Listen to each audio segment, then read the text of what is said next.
Berthe? Oui, Bernard, tu parles toujours de la bienveillance qu'on doit avoir avec soi. Alors ce soir, ça m'est encore arrivé c'était pas très méchant, mais de parler d'une copine. Et le problème, c'est que ça m'arrive toujours de seulement, comment dire, après, je me rends compte que c'était l'ego qui parlait.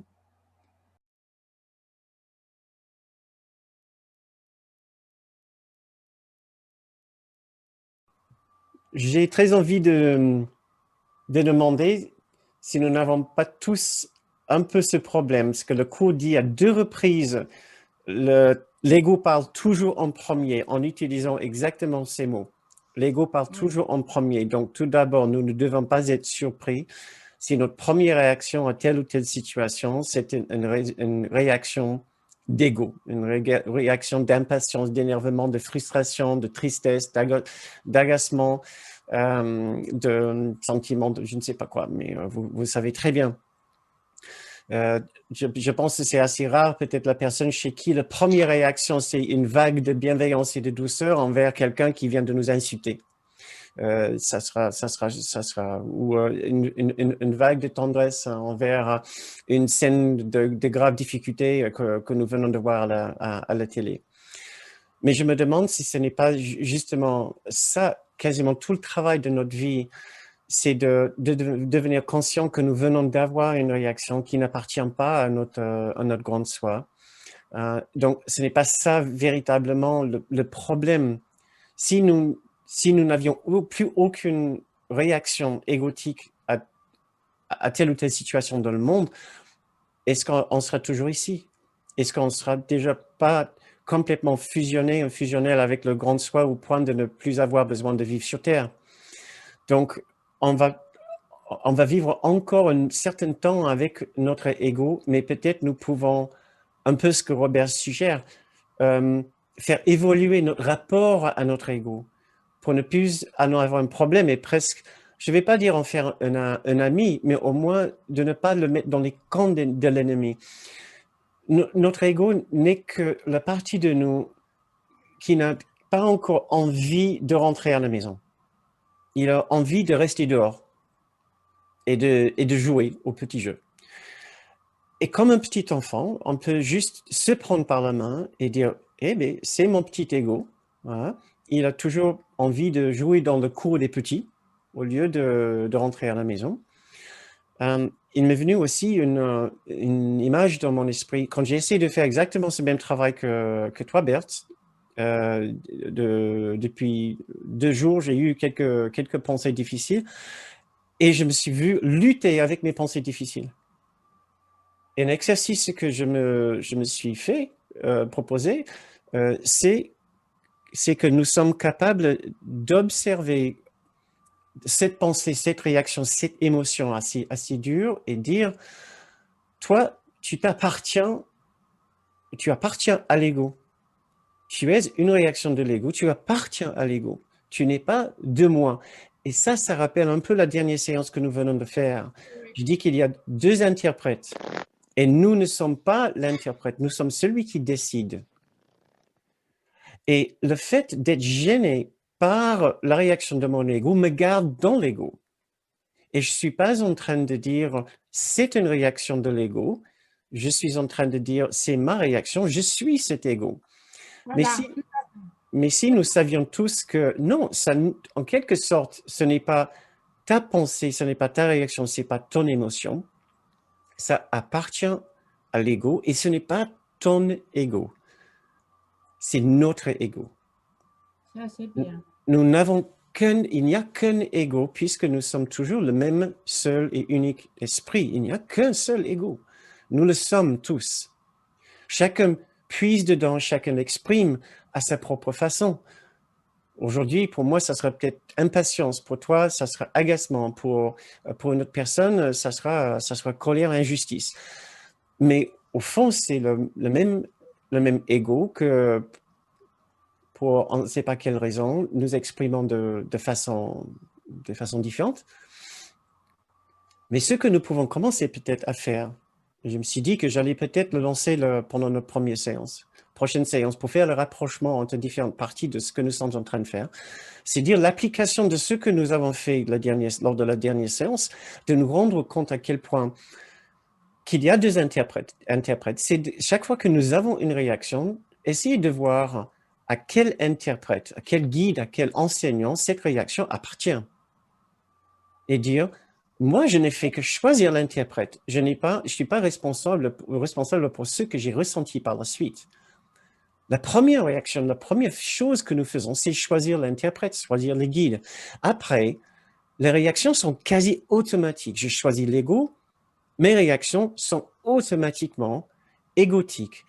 Peur, culpabilité, honte, colère, injustice, énervement, impatience, trahison, abandon, jalousie, etc. Est-ce que ça m'appartient? Non, je les ai eus. Mais ça appartient d'abord à l'ego. Et je me demande, je ne l'ai pas, ce n'est pas un apprentissage que j'ai fait avec Kenneth Wapnick, spécifiquement comme un exercice, mais je me suis posé la question si ça ne sera pas intéressant que nous laissions ensemble pour voir ce que ça donne. Je pense que c'est conforme à son enseignement et je pense que c'est indirectement, c'est ce qui nous encourageait à faire. C'est de trouver cette distance tellement importante, tellement critique avec nos réactions égotiques, que nous les attribuons à nouveau à l'ego, d'une façon de bien nous rendre compte. Nous sommes le décideur d'abord, avant que nous sommes la personne qui est la réaction. Nous sommes d'abord le décideur. Il nous disait encore et encore et encore, nous sommes le décideur. Le décideur n'a pas de réaction en dehors de ce qui est proposé par son guide. Quand nous choisissons le Saint-Esprit, la voix de Jésus, la présence de Dieu, la présence de notre grande soi, notre réaction sera conforme à cet esprit.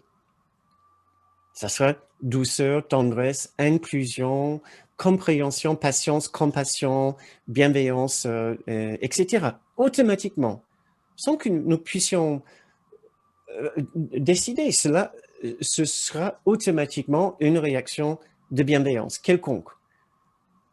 Pour une personne, ça sera inclusion. Pour une autre personne, ça sera pardon. Pour encore une autre personne, ça sera joie. Une autre, ça sera grâce. Ça, c'est l'expérience unique de la personne, mais de ce même esprit, le Saint-Esprit, de ce même esprit de notre grande soi que nous partageons. Tout comme nous avons une expérience de l'ego, automatiquement, nous avons aussi automatiquement des expériences du grand soi et du Saint-Esprit. Alors, notre rôle est certes d'identifier quand nous sommes en train d'avoir une réaction égotique, absolument. Sinon, nous ne pouvons même pas faire un chemin. Voilà, si notre ego reste dans l'ombre. Mais tout de suite, automatiquement, essayons de prendre cette toute petite distance et dire oui, c'est l'ego, mais je ne suis pas l'ego. L'ego est juste une idée de séparation. Dès que nous avons eu la pensée de séparation, cela fabriqué une sorte de fausse identité qui a une sorte d'esprit qui semble indépendant de nous, qui semble séparé de nous, qu'on appelle l'ego. Mais en réalité, c'est juste un esprit, une sorte d'amalgame de fausses idées. Mais qui n'est pas nous. L'ego est universel. Tu dis que c'est... Tout à fait. Ah oui, ben ça libère déjà bien. Alors, d'accord, Berthe, ce n'est pas ton ego. Je t'enlève ton ego. J'enlève ton ego et je le remplace avec un ego universel, l'ego de Pierre, Patricia, Robert, Guy, Yasmina, Virginie, les personnes que je vois devant moi. Ouf. Ouf. Ouf. Ouf. J'aurais une question. En fait, c'était encore une question d'identification. Hein. Ah, tout à fait. Ah, tu étais fier de ton ego quelque part, peut-être. C'était ton ego. C'était ton ego. Et je me prenais pour cet ego. Voilà. Et bien ça me fait beaucoup de bien. D'accord. Ah oui, c'est cette distance qu'il faut savoir prendre. Et Bon, je suis sincèrement navré t'enlever ton ego. Mais maintenant, tu fais partie de notre famille. D'accord? Et c'est notre ego universel.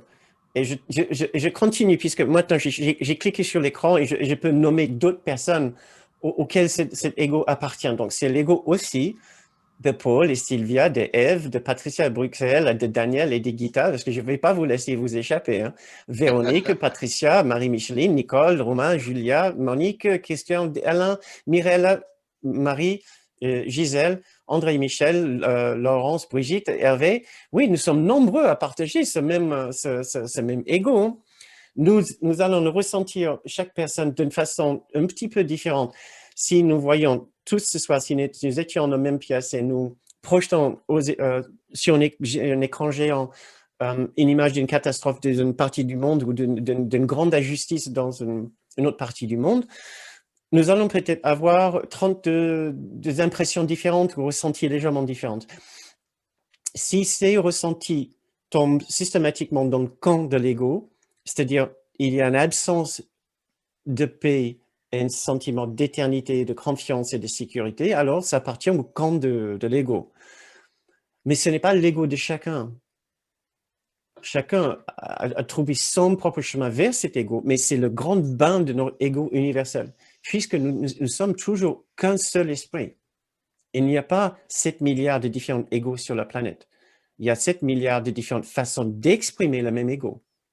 Et c'est l'un des principes, l'un des enseignements le plus essentiels de l'école de Kenneth Wapnick. C'est d'apprendre à voir au-delà des formes différentes des égos, des individus différents devant nous, pour identifier le même ego et voir la même erreur dans chaque personne. C'est ce qui recolle la fragmentation, notre vision fragmentée. Et moi, je m'inclus dans cette vision de l'ego universel. Nous sommes tous en train de faire la même erreur. D'abord, l'erreur de croire que nous pouvons fabriquer une identité séparée de notre unité. Et après, chacun a sa façon de croire dans l'ensemble de mensonges qui nous sont présentés par cette partie de notre esprit qui dit « Voilà, tu as réussi ton coup, mais maintenant, tu vas payer un sacré prix, je ne te dis pas. » Il vaut mieux faire payer les autres que toi, que tu traînes pour tout le monde. Donc, ça, c'est les mensonges. C'est juste un ensemble de mensonges. Tu crois dans ces mensonges, forcément, tu vas avoir une réaction négative. Tu prends de la distance, tu dis « Ah, je vois mieux, ce n'est pas moi, j'ai fait mon erreur, n'était pas l'émotion. Mon erreur, c'était de croire que je suis l'ego. » Je ne sais pas si ça te parle un petit peu. tu le mets en replay, ça, parce que cette histoire que c'est universel. J'avais déjà une fois à des trucs où j'étais apprenée que c'est pas nous qui pensons et j'ai pas compris pourquoi. Mais ça je trouve que ça c'est très important de savoir ça. Ça aide plus que c'est cette identification qui libère et de savoir qu'on est ensemble cet esprit et que parce que j'ai laissé parler les gosses, je suis toujours ce que je suis en réalité. Ça, c'est très important pour moi parce que, comment dire, ouais, je me déteste souvent de ne pas arriver à arrêter. Et quand je me suis dit l'autre jour, quand je pense c'est plus fort que moi, c'est pas possible. Alors c'est l'ego et l'ego n'est pas plus fort que moi. Pensons tous ensemble. Peut-être essayons de faire un petit exercice tous ensemble maintenant pour profiter de cette idée qu'effectivement est revenue juste à la fin de notre dernière séance.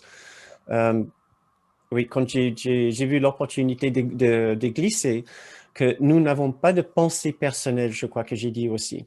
C'est un peu la même idée. Essayez de voir une pensée que vous avez envers vous-même, que vous n'aimez pas, un aspect de vous-même que vous n'aimez pas. Quelque chose que vous considérez un défaut, une imperfection. Mais franchement, vous aimeriez vraiment pouvoir enrayer ça de votre esprit et de passer à autre chose maintenant et remplacer ça par de la bienveillance. Essayez de vous souvenir de quelque chose, un aspect de vous-même avec lequel vous n'êtes franchement pas vraiment content. Maintenant, tout d'abord, essayez de voir que vous définissez cette chose comme un aspect de vous-même. Même dans la façon que j'ai présenté la question, un aspect de vous-même, un aspect, une façon que vous êtes. Et déjà, votre rapport avec cette chose, cette condition, cette caractéristique, cette réaction que vous avez, votre rapport avec, c'est que c'est à vous.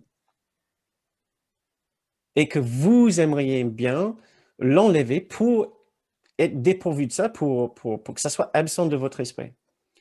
Ce que vous voyez tout d'abord, le rapport extrêmement personnel que nous avons avec cet aspect-là. Nous pensons que c'est nous, et nous aimerions bien être sans ceci. Essayons maintenant de mettre cette émotion, cette caractéristique, cet aspect de vous dans un autre contexte. Essayez de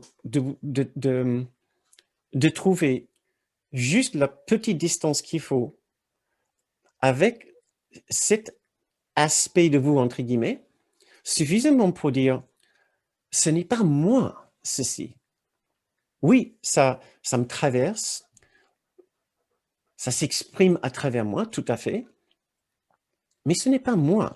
Je ne suis pas cette émotion, je ne suis pas cette caractéristique. Cela appartient à l'ego. C'est une réaction de l'ego. C'est l'ego qui parle, c'est l'ego qui ressent ceci, c'est l'ego qui veut que la partie de moi qui ressent ceci. Il me propose cette idée, il dit, vas-y, fonce vers la peur, fonce vers la colère, fonce vers l'injustice, fonce vers l'impatience. J'y vais. Essayez de voir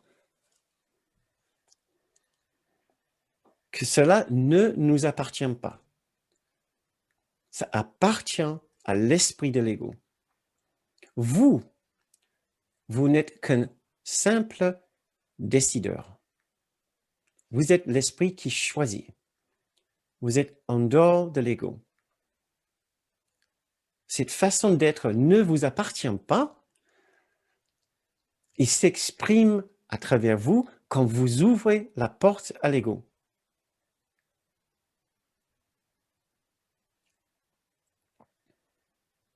Et vous n'êtes pas obligé d'ouvrir cette porte. Vous pouvez le faire. Vous pouvez même garder la porte ouverte, mais laissez l'ego de l'autre côté. On ne va pas se débarrasser aussi vite de tous nos problèmes, de tous nos mauvais caractères, de tout notre mauvais caractère. On ne va pas se reconnaître sans ceci. Mais sachez que juste à côté de la porte de l'ego, il y a une autre porte. Il y a la porte qui s'ouvre vers la voie, vers l'enseignant que nous appelons le Saint-Esprit, la voie de Dieu, la voie pour l'unité, la voie pour l'unité parfaite, la voie pour l'amour parfait, la voie de Jésus, la voie de notre grande soi. Il y a du monde derrière cette porte. Et eux, ils nous invitent à ouvrir cette porte. Et dès que nous ouvrons cette porte-là, à droite, nous allons automatiquement avoir des expériences qui correspondent avec ce qui est derrière cette porte. Est-ce que nous pouvons dire que cela nous appartient? Non, ça appartient au Saint-Esprit, ça appartient à Dieu, à l'amour parfait. Mais nous nous laissons traverser par cet amour, bienveillance, grâce, béatitude, et ça s'exprime à travers nous. Quand nous avons ces instants absolument extraordinaires de révélation ou de grâce, c'est rarement dans l'idée que c'est moi, que ça m'appartient, que c'est mon truc. Ah, c'est ma grâce. Waouh!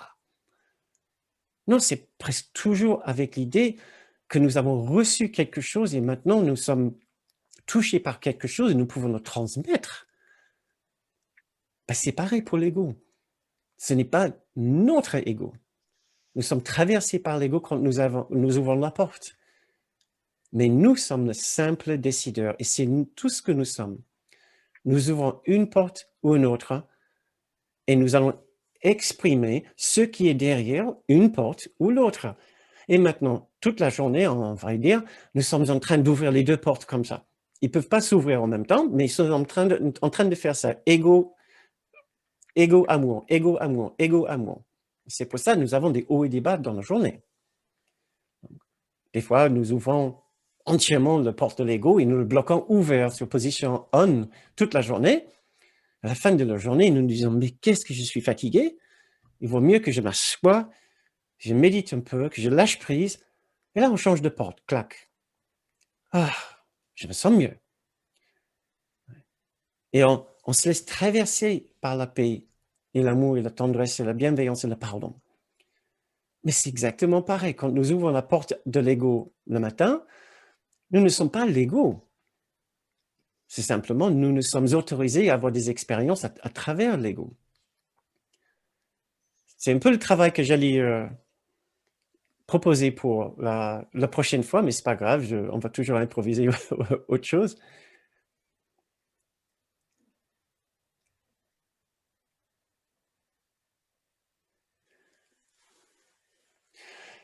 Et mon but, c'est de décider quel genre d'expérience je veux avoir. Mon but, c'est de savoir qu'est-ce qui me ferait du bien et qu'est-ce qui ferait du bien aux autres maintenant. Et autant que je peux, bien sûr, c'est de choisir de fermer la porte de l'ego et d'ouvrir la porte du Saint-Esprit, de l'amour. Donc, mon rôle, c'est de bien décider. Ce n'est pas anodin mon rôle de décideur, mais pas du tout. C'est la chose la plus importante. Tout le cours, un cours en miracle est écrit est adressé à notre décideur, dont l'objectif de l'influencer tout à fait, de lui dire, tu te sentirais beaucoup, beaucoup mieux si tu décides d'ouvrir la porte de l'amour, du Saint-Esprit, de la voix de Dieu, la voix de l'unité, que si tu restes avec la porte de l'ego bloquée ouverte. Toi, tu vas te sentir infiniment mieux et tu vas faire un bien fou autour de toi. Tu vas même guérir ce monde ou participer à la guérison de ce monde. Donc, notre rôle n'est pas du tout anodin. Ce n'est pas une tâche que nous devons prendre à la légère. Ça ne veut pas dire que si nous continuons malheureusement à ouvrir et laisser la porte de l'ego ouverte, qu'il va y avoir des conséquences graves. Mais après tout, nous sommes venus pour switcher de porte. Pour enfin fermer la porte de la dualité, de la fragmentation, de la séparation et ouvrir la porte vers l'unité, l'amour parfait et la présence de Dieu.